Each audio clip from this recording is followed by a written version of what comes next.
Hey folks, Brent Fikowski here, Propel Athlete, week 5, the 5th week of the block. I'm excited to wrap this up. We've got some fun stuff planned for Propel Athlete, Propel Competitor. Fun week of training. Let's get into it. Propel Athlete, we're going to start with that. So that's the athletic program, a little more plyometrics, some running. This block was really around the running, kind of 3 running-based, sprinting-based sessions per week. And then some more kind of basic strength work, a little less jumping this block. And so what we're ending with here, the big one is kind of the flying 15. So really wanting you to go all out where you're building in pace, you're sprinting at full speed for about 15 meters, and then you're slowing yourself down gradually. You don't have to stop abruptly for sure, but really just trying to get absolute full tilt speed for that 15 meters leading into it as much as you need to. So yeah, have some fun with that. Hopefully you're feeling light on your feet. You're feeling fast after all the drills we've been doing. Earlier in the week, I believe it's on Monday, we've been doing the running drills against the wall, right? Hands on the wall, high knees. This week we have the sled pushing, prowler, which is going to keep you in that same position, right? Like leaned over. If you don't have that, totally fine. We don't typically use sleds in the program. That's not something you need to have for this program. So if you do not have it, there's a link to a banded running drill. We got that band around your waist and you're still doing those high knees. Really thick band to keep you from moving forward. So hopefully you can still kind of keep a little bit of the forward body lean, get that front side mechanics, keep those feet and knees high and not let them, drag behind you. Other thing, we've been doing these conditioning pieces with like a hamstring focus and then the bike. I've really been enjoying those myself. Don't need to warm up much for them and just getting a good sweat and then just focusing on some hamstring strengthening. And this is probably my favorite hamstring or just posterior chain exercise in general. Maybe not my favorite, but the Zercher Good Morning. I love that feeling there. I feel like I have to really lock in. And so, yeah, load that up a bit if you can. Obviously, quite a few reps. Warm it up. It's a little less maybe intuitive if you're not used to doing Zerchers than, let's say, like the dead marches we've been doing or the Romanian deadlifts or the Russian kettlebell swings, I think was last week. So this week with the Zercher Good Morning, have some fun with that. Really just try to not allow it to turn into a squat is the biggest thing. If you need to, you can just go to like a normal barbell kind of RDL or Good Morning. Really, it's RDL and Good Morning are similar body positions. And I just find the Zercher is kind of this nice balance between a Good Morning and an RDL where you have to keep your back strong. And the biggest thing I can say with Good Mornings is like, try to keep that shin, right? The front of your lower leg vertical, like straight up and down throughout the entire movement. It should not move. If your foot's, let's say this is my foot here and this is my shin, it should stay like this, right? And then there's the knee and it goes back to your butt over here. Let's say the little trophy there. So if your shin goes forward, that's going to kind of relax that hamstring. That hamstring is not going to be tight anymore. You're going to be getting more strain in the quad. You're going to be turning into more of a squatting motion. So just really focus on keeping that shin vertical, right? The knee should not change in space. That kneecap shouldn't move forward or backwards throughout the entirety of the rep. So really just focus on that. And yeah, enjoy this last week of the athlete program. I know and then obviously the single leg, we've got the depth drops this week as well.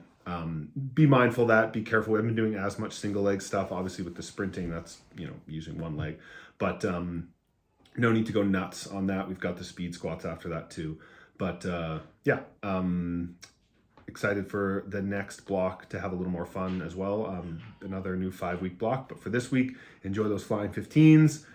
Embrace the aerobic power intervals again, and it should be a fun week of training. For Propel Competitor, finally getting to test your Diane and your Gretel, so that's exciting. Got some heavy 2s in the front squat, some heavy 2s in the back squat. Have some fun with those. Don't need to go crazy. Don't need to go for a PR. No fails ideally. And then the Gretel and the Diane, we've been building up to these, right? So you should be ready. We've done lots of different drills. We've done pacing. We've done some volume buildup. We've done some intense intervals. We've done overloading. We've done all sorts of great stuff. So this week we are testing Diane and Gretel. Film them. Let me know how it goes. Tag me, all that fun stuff. 2 really fun workouts, 2 fast workouts. and hopefully getting some high intensity out of those, and you're going to be happy with those results. And that's going to be good. On Monday, we've got a long zone 2 row on the rower. It's slated for 60 minutes. It's a long time. I know with running and with biking, I was usually able to keep a pretty consistent pace on the really long zone 2 efforts without it trailing off. I found with rowing, after about 25 minutes, in order to keep the same heart rate, my actual pace would have to decrease. So if you find it's getting like excessive, take a break, right? And so maybe do, 25, 30 minutes, take a 5-10 minute break, just like get some water, just sit around, get back to resting, and then go back on the machine for the remaining 30, or do a 20 and 10, 30, 20, 10, whatever that looks like. Try to do the whole 60 if you can, unbroken. But if you feel like you're getting to a point where you're having to row so slow just to stay in that heart rate zone, that's okay. But try and accumulate it. Good mental slog, right? Good mental burn to try to see if you can stay on that rower. Hopefully it can be a satisfying feeling when you've completed it and to be like, damn, I was 60 minutes on the rower there. Not as bad as doing a marathon for time, but you should be getting some serious meters in by the end of it, right? That's easily, way upwards of 10K. So, a long amount of time to be on the rower, but hopefully something you can be proud of when it's done.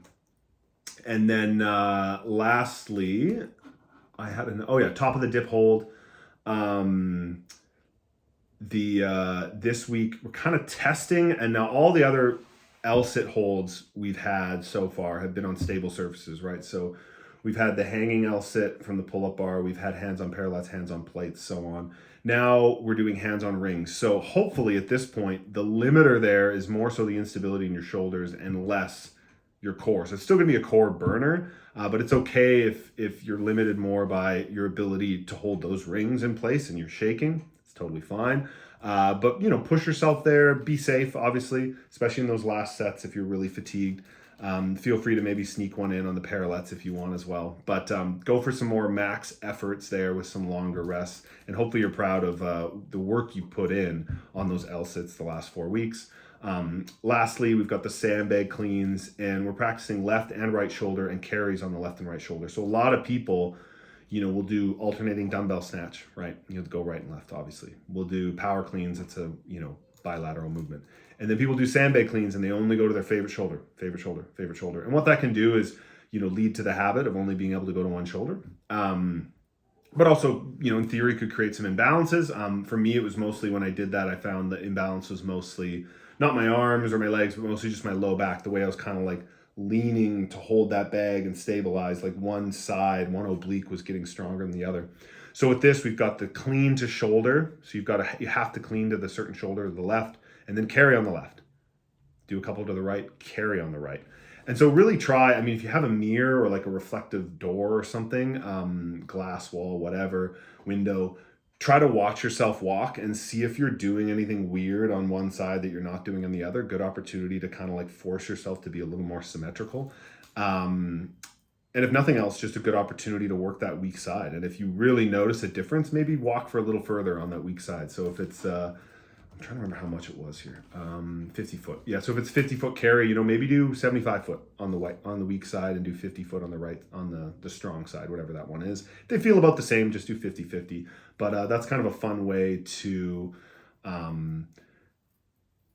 add in some intentional weakness training. Not something I'd recommend a ton of to like intentionally go to the other side. But if you're always going to your right side anyway, you're probably due to play a little catch up.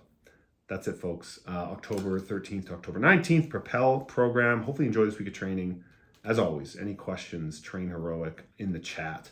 Hit me up, anything you need at all. Any questions about the program, but should be a fun one. Similar to the last few weeks, wrapping things up, and then we'll hit the ground running for the next block.